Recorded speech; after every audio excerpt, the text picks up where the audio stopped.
Hello, beautiful vibration lifters. I am so grateful and glad to be with you here tonight. Why am I glad to be with you here? I'm glad to be with you here to express my authentic self and a hope that it sparks you to be your authentic self, to be fearlessly in love with yourself, to be fearlessly yourself. So many times we go through life and we augment who we really are in order to fit into life.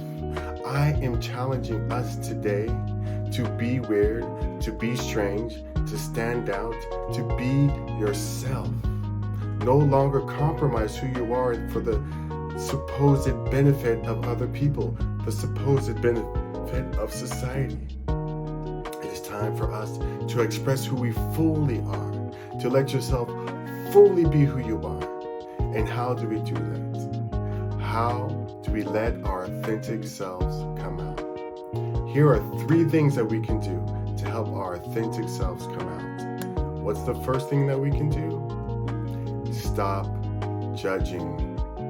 That is such a potent way for us to free ourselves, as we're in the constant flux of judging other people and criticizing other people for the way that they live their lives. What we are really doing is taking the energy away from looking truly at ourselves. And it also is handcuffing us in order for us to step in line with what society wants us to be.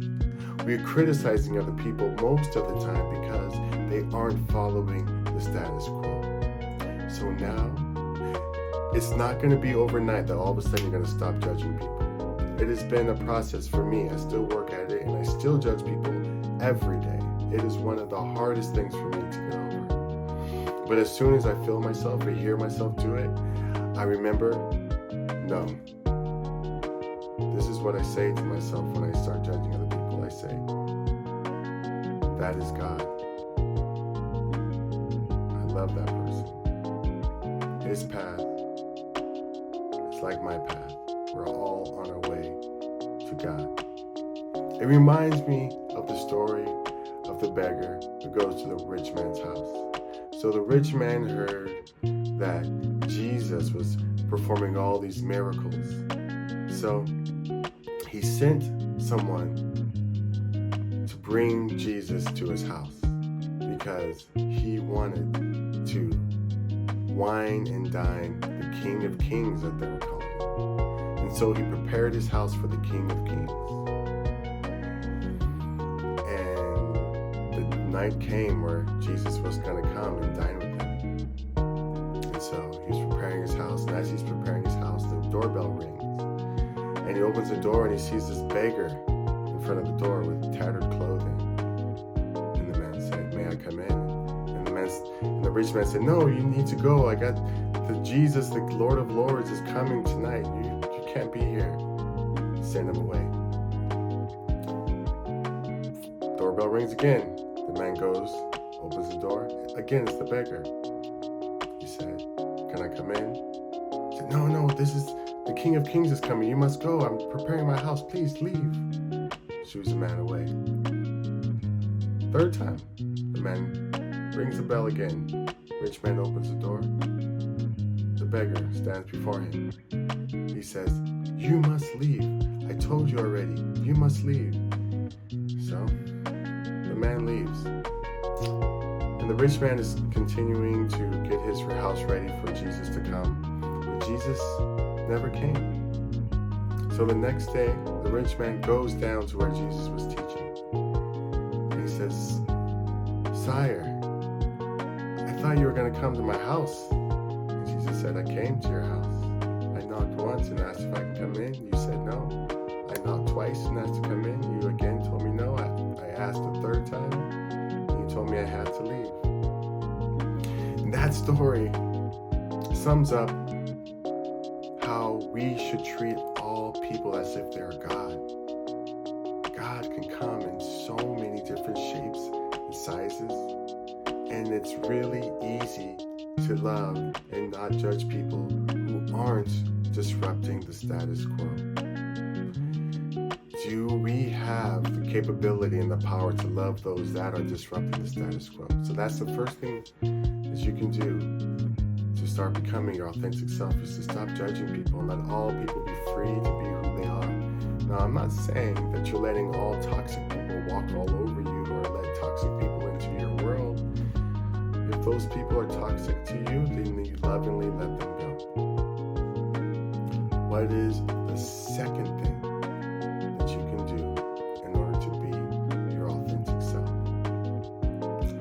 This is a practice that might seem counterintuitive, but I guarantee it's going to give you a lot of power in yourself and a lot of fortitude. And that is, have a conversation with someone without the intention of interjecting your belief or your thought into the conversation. Just be a listener. Just try it and let me know how it affects you. It's going to help you become more of yourself. This is a way that we help to free ourselves. What it does is gets us out of the ego mind. So the ego is what's constantly judging. The ego is the thing that holds us back, that judges ourselves. And the way that we can help to quell the ego is this exercise. Have a conversation with someone and don't interject. Just listen. Just support. And just be an ear. The third thing that you can do in order to become your authentic self is to fall madly in love with yourself. You knew I was going to say it, right? Fall madly in love with yourself. The thing that you do that people think are weird, love that thing. You have a strange talent, love it. You have a way of saying something, a catchphrase, love it. We are victorious. Love yourself. Love yourself. Love yourself. And that is going to free you. It is important that we spend each day coming closer and closer to that infinite divine love, because that is who we are at our core. The more that we train our minds to love ourselves, train our hearts to turn within, the more we become our authentic self. Thank you so much for listening to this video, coming with me on this journey as we continue to raise our vibration, to lift our vibration. I'm so grateful for you. I love you so much. And we'll see you